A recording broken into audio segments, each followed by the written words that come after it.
با درود خدمت شما عزیز دلم. عزیزم در خدمت هستم با یک انرژیخوانی دیگه از سری انرژیخوانی‌های فال تاروت آدم و حوا. اتفاقات امروز شما و اون سوال‌هایی که براتون پیش میاد، برای حل‌های اون مسئله چی هست؟ چرا حالا یه سری اتفاقایی که میفته و اما اگرهاش رو و پشت قضیه چه هستش.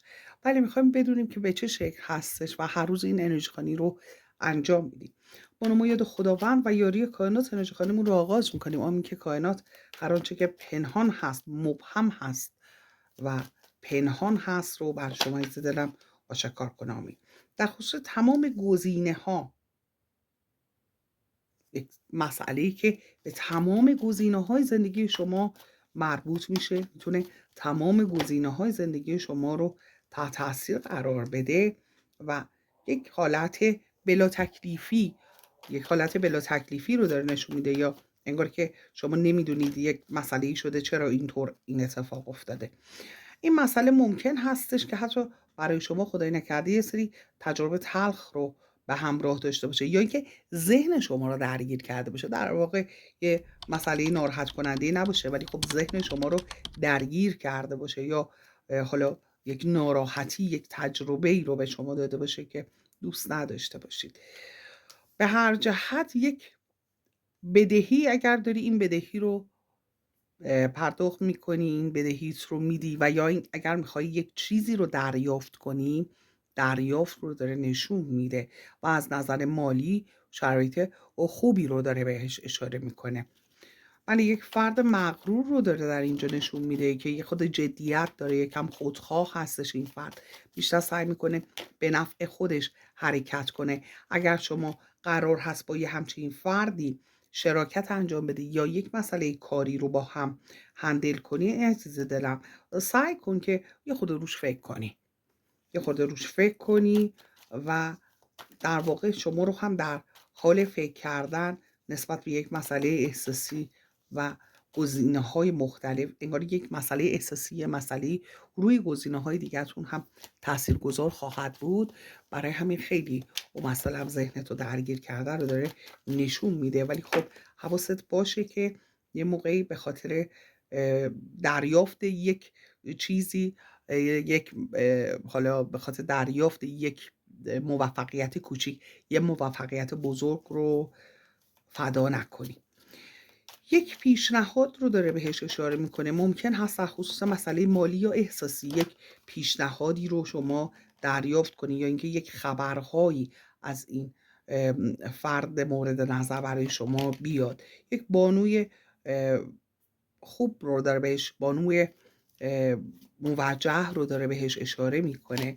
و اینکه حالا ممکن هستش که در خصوص این بانوی موجه یکم شما اختلاف نظر داشته باشی، یه خورده نگران باشی، ناراحت باشی، یه حرفایی شنیده باشی که یا اتفاقایی افتاده باشه ذهنت خیلی درگیر باشه و خشمت رو داره نشون میده. انگار که سعی میکنی خشمت رو کنترل کنی و عاقلانه تر تصمیم بگیری، یا اینکه فکر شده تر حرکت کنی یا با برنامه حرکت کنی. به هر جهت نشون میده ذهنت رو خیلی مسئله درگیر کرده. ولی یک فردی رو اینجا که داره نشون میده، اون فرد خودشیفته، اون فردی که بسیار خودخواهانه و برخورد میکنه و خیلی مغرور هستش، ممکن هستش که بخواد یک رقابتی بین شما و فردی رو به وجود بیاره. یعنی از این رقابت‌های سه‌ذیلی که خودشیفته‌ها دارن و به وجود میارن، ممکن هست یه همچین شرایطی رو به وجود بیاره که شما رو یکم حالا یا حسادت کنید، یا اینکه بخواد حس حسادت شما رو تحریک کنه، یا اینکه بخواد ذهن شما رو درگیر کنه. یک فردی ممکن هست اینطور باشه. این فرد با توسط فرد یا افراد دیگه این کار رو با شما میکنه. به طور مثال شما دو تا دوست هستید، حالا یه دوست دیگر رو میاره وارد میکنه توی رابطه، به او بیشتر توجه میکنه. میتونه تو زمینه احساسی باشه، میتونه تو زمینه کاری و یا مالی باشه. اگر در زمینه احساسی هست، به طور مثال طرف احساسی که رابطش، نه اینکه حتما این فرد خیانت میکنه، حتما این فرد یه رقیب میاره.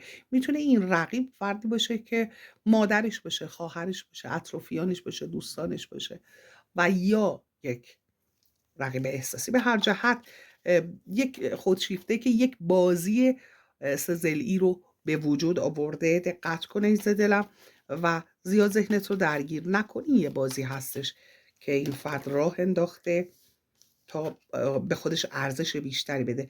انگار که مثلا من خیلی سرم شلوغه، خیلی مورد توجه هستم، خیلی‌ها هستن که منو دوست دارن یا من مورد علاقه اطرافیانم هستم رو میخواد به شما این رو القا کنه به قول معروف.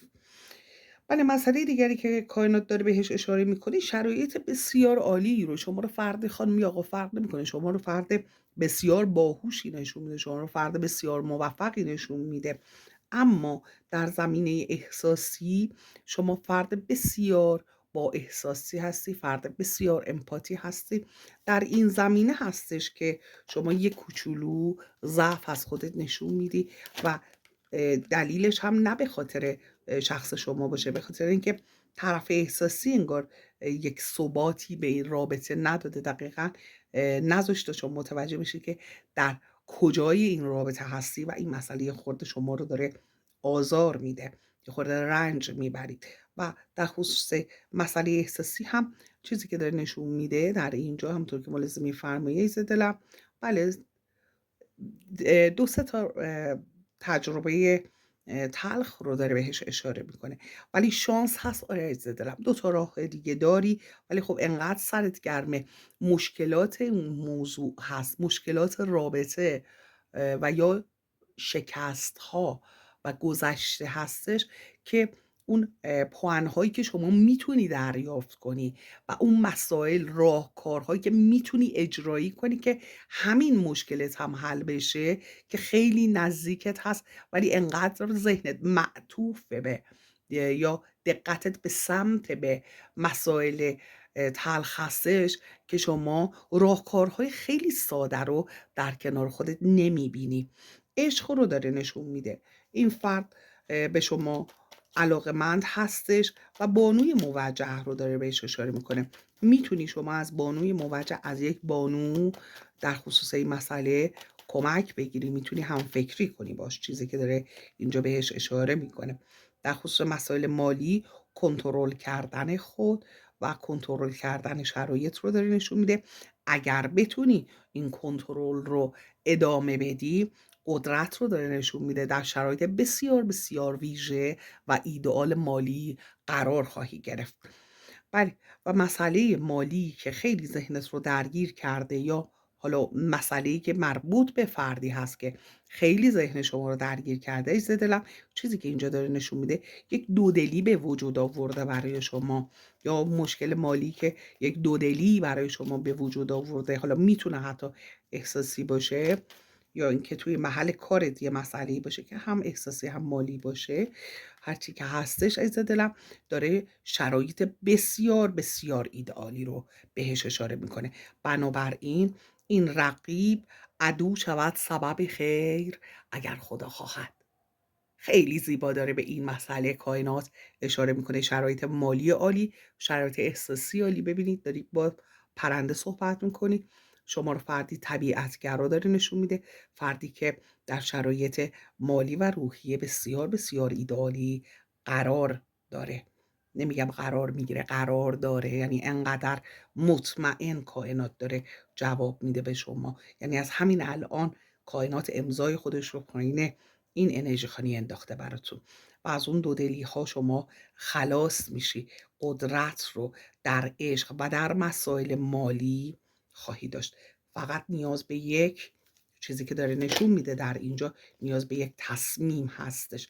شادی رو داره به شما نویدش رو میده، خوشحالی، جشن گرفتن و این موفقیت رو جشن خواهی گرفت. شما بسیار بسیار خوشحال خواهی شد. یکم میگه از فشار روحیت کم کن عزیز دلم.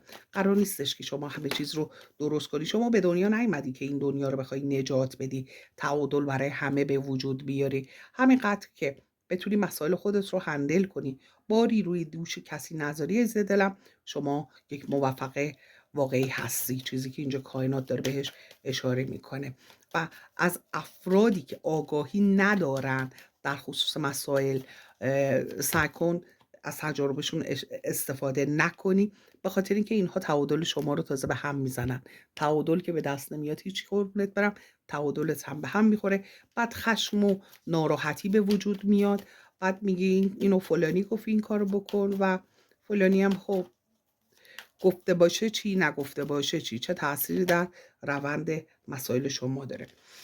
ولی مسئله ای که از شما مخفی کردن، یا اگر شما خواستی یه کاری رو مخفی کنی که کسی ندونه، بهتره بگم عزیز دلم، توی این مسئله شما موفقیت رو کسب خواهی کرد قربونت برم، و اینکه بله دریافتی خواهی داشت. اگر این مسئله مالی هست، یک دریافتی رو داره نشون میده عزیز دلم. فردی که نسبت به شما یکم بی‌توجهی داره، باز هم به اون فرد خودشیفته داره اشاره میکنه، وارد بازی سزلی کردن، یعنی که به یه نفر دیگه بیشتر توجه کنه که استعداد شما برانگیخته بشه و شما رو با فرد دیگری در رقابت به عشق ورزیدن به او، یعنی که مثل این که مثال میزنم عزیز دلم، مثل این میمونه که طرف احساسی شما خیلی مامانم میکنه، یه رقابتی بین شما و مادرش ایجاد کنه که شما همش بهش عشق بدی، مادرش هی به شما محبت کنه، و تو اینجا برنده بازی اون کسی است که این بازی رو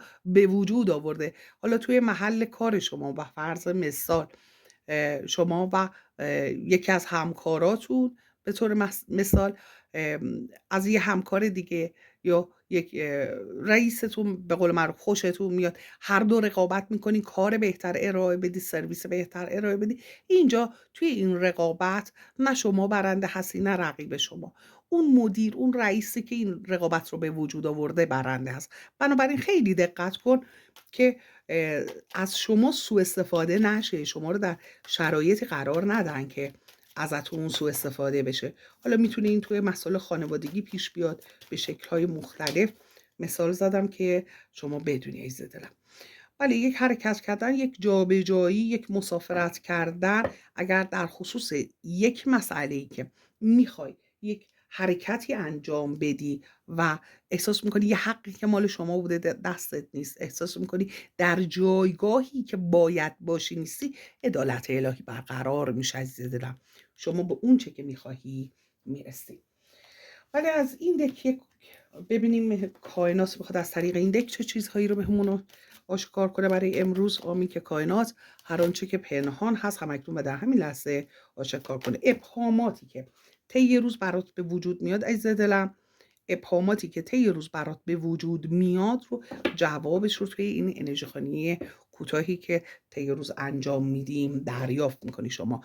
بله عشق رو داره بهش اشاره میکنه و فردی که ستاره اقبالش با شما یکی هست، خیلی هم دلتنگ شما هست، به زودی همه چی برای شما آشکار میشه و در ادامه داره نشون میده که بله دکو این برتر بذارم شما هم ببینی عزیز دلم، نشون میده که یه خبرهایش خواهد شد زیر یک سقف بودن و پایان این انتظار کشیدن و یا حالا این دست و پا بستگی و به شرایط ایدئال و راحت و تعادل. بله به این شرایط باز خواهید گشت. حالا اگر این شرایط رو داشتید قبلا به اون شرایط برمیگردید، اگر همین منتظر این به وجود اومدن این شرایط هستش، وارد چنین شرایطی خواهید شد. در نور باشی عزیز دلم، لایک کن، سابسکرایب کن، از چنل خودت حمایت کن. به خاطر کامنت های بسیار بسیار زیباتون بسیار سپاسگزارم. برای این انرژی خانی یه لایک رو زیاد نبین عزیز دلم، لایک کن، دوست دارم.